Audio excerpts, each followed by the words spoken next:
বন্ধুরা, বলিউড মানেই Glamour, action আর romance.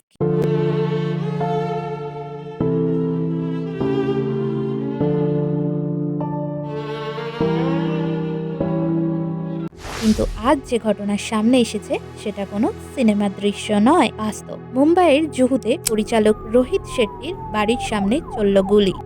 আজকের ভিডিওতে জানাবো কি ঘটেছে, কেন ঘটেছে আর এর পেছনে কারা থাকতে পারে। রিপোর্ট অনুযায়ী 1 ফেব্রুয়ারির গভীর রাতে মুম্বাইয়ের জুহু এলাকায় পরিচালক রোহিত শেট্টির বাড়ির বাইরে কয়েক রাউন্ড গুলি চালানো হয়। সৌভাগ্যবশত রোহিত শেট্টি ও তার পরিবারের সমস্ত সদস্যরা নিরাপদে ছিলেন এবং এই ঘটনায় কেউই আহত হননি।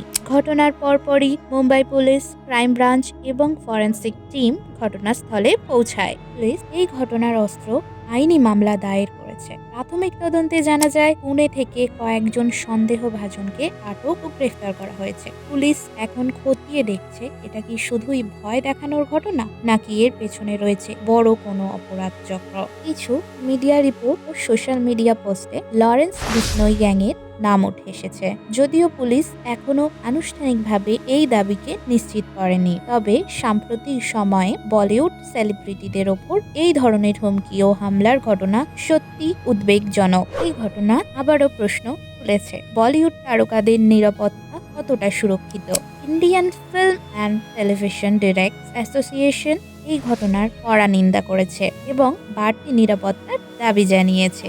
এই ঘটনা শুধুই একজন পরিচালকের উপর হামলা নয়, এটা গোটা ফিল্ম ইন্ডাস্ট্রির জন্য একটি সতর্ক সংকেত। তদন্ত চলছে এবং আমরা আশা করি খুব শীঘ্রই সত্যটা সামনে আসবে।